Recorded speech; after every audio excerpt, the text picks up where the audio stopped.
नमस्कार। आप देख रहे हैं चौहान जी की रियल फाइल। दोस्तों, आज की जो सत्य घटना है वो यूपी के छोटे से गांव से भेजी है हमें गंगा शरण वर्मा जी ने। उन्होंने अपना गांव का नाम बताने की हमें न बताने की गुजारिश की है, इसलिए हम उनके गांव का नाम नहीं बता रहे। गंगा शरण जी बताते हैं कि ये घटना सन 1976 की है। हम अपने घर में 2 भाई, एक बहन और पिताजी थे। माताजी हमारी गुजर गई थी, हमें छोटा छोटा छोड़। बड़े भाई साहब अक्सर मेरे से लड़ा करते थे। बहुत ज़्यादा पिताजी ने समझाया कि तुम 2 भाइयों मिलकर रहो, मगर भाई हमारे आदत से मजबूर थे। वो दूसरों के बहकावे में आ जाते थे और मेरी खूब पिटाई करते थे। हार के पिताजी ने बगल वाले गांव में छोटी सी ज़मीन हमारे लिए खरीद दी और उस ज़मीन पर 2 कमरे का मकान बना दिया। खेती बाड़ी का बंटवारा कर दिया। तो दोस्तों, मैं और मेरी बहन और मेरे पिताजी, हम तीनों दूसरे गांव में चले गए रहने के लिए। बड़े भाई की शादी कर दी तो उसकी घरवाली भी ऐसी आई कि वो भी हमसे लड़ती थी। हम दूसरे गांव में जाकर रहने लगे। जो मकान बनाया था पिताजी ने वो 2 कमरे का था और उस 2 कमरे के मकान में हम आराम से अच्छी तरह अपने रहने लगे, खुशी खुशी से।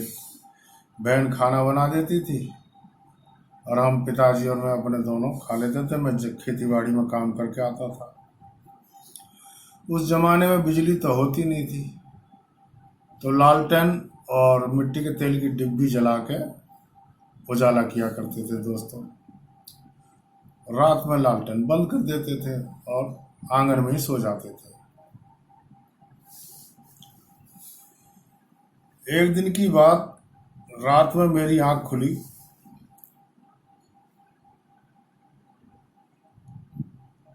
तो कमरे के अंदर खड़र खड़र की आवाज आ रही थी।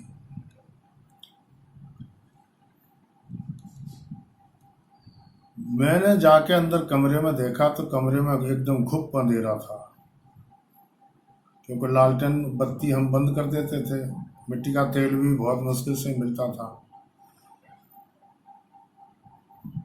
बस कमरों की खिड़कियों से थोड़ी थोड़ी चांदनी की उजाली आ रही थी। चांदनी के उजाले में मैंने देखा एक औरत की परछाई नजर आई मुझे। मैंने उस औरत को आवाज लगाई, कौन है भाई वहां पे, मगर मुझे कोई जवाब नहीं दिया और आवाज शांत हो गई। मैंने सोचा कि मुझे वहम है, कोई बिल्ली वगैरह घुस गई होगी तो उसकी आवाज आ रही है। मैं आके सो गया। दूसरे दिन फिर रात को वही खड़र खड़र की आवाज आने लगी।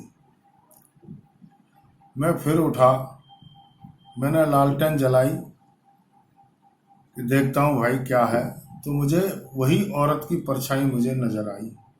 ऐसा लग रहा था कि वो कुछ ढूंढ रही है, कभी इस सामान को इधर कभी उस सामान को उधर कर रही थी और मुझे ऐसा लग रहा था कि वो कुछ ढूंढ रही है वहां पर। मैंने उसको आवाज लगाई, कौन है भाई, यहाँ क्या कर रही है, क्या ढूंढ रही है, मगर उसने कोई जवाब नहीं दी। दोस्तों, मैंने फिर से आवाज लगाई उसको, तो वो जो आवाजें कर रही थी उसे देख के मैं बहुत डर गया।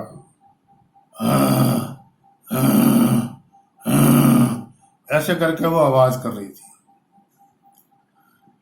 एकदम से मैं डर गया और बाहर आकर पिताजी को बताया, पिताजी देखो घर में कौन है। तो बत्ती लेके पिताजी भी गए अंदर, तो अंदर कोई भी नहीं था। तब तक वो औरत जा चुकी थी। बाहर आए, हम बातचीत करते रहे थोड़ी बहुत देर तक। उसके बाद हम सो गए। दोस्तों, ये हाल अब डेली होने लगा था।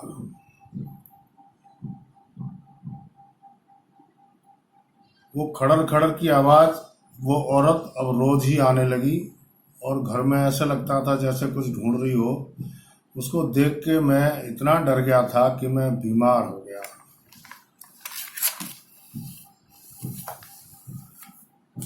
मैं बहुत ज्यादा डर गया था, और घर में जाने की भी हिम्मत मेरी नहीं होती थी कमरे में। मैं बीमार पड़ गया घर में। मैं घर के बाहर ही सोने लग गया। मैं घर के अंदर जाने से डरने लगा। पिताजी बहुत समझाते रहे, मगर पिताजी मैंने कोई बात नहीं सुनी।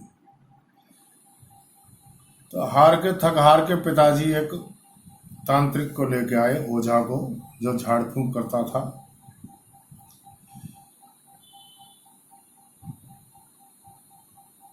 उसने कहा भाई ठीक है, मैं देखता हूँ। रात को वो हमारे घर पे रुक गया, और जब उसके सामने भी वो औरत आई तो उसने उसको काफ़ी बातचीत उसने करी कि भाई कौन है तू, यहाँ क्यों आई है, क्या चाहती है, कि ये मेरी जगह है।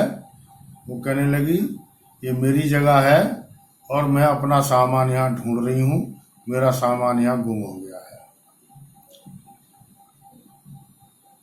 दोस्तों, उस तांत्रिक ने काफ़ी तंत्रा मंत्रा करे, मगर वो औरत नहीं मानी। अगले दिन वो फिर से आ गई, और मेरा डर से बुरा हाल था। मैं डर के मारे कमरे में ही जाना मैंने बंद कर दिया। उस तांत्रिक ने फिर कुछ सामान मंगवाया, और उसने पूजा रखी, और पूजा 2 दिन तक वो पूजा करता रहा। तब जाके उस औरत को उसने कब्जे में किया, चुड़ैल को। और तब मैं एकदम से ठीक हो गया। तो दोस्तों, ये छोटी सी कहानी हमारे को श्री गंगा शरण जी ने भेजी थी। अगर वो ओझा नहीं आता तो शायद हमारा क्या हाल होता, नहीं पता। उसके बाद पिताजी ने बहन की शादी की, फिर मेरी भी शादी की, बाल बच्चे हुए, और हम आज तक उस मकान में रह रहे हैं। फिर उस औरत को हमने कभी नहीं देखा। तो दोस्तों, ये कहानी भेजी थी हमें गंगा शरण जी ने, यूपी के छोटे से गांव से। आपको कैसी लगी मुझे कमेंट करके ज़रूर बताना दोस्तों। तब तक के लिए नमस्कार, मिलते हैं अगले वीडियो में। जय हिंद।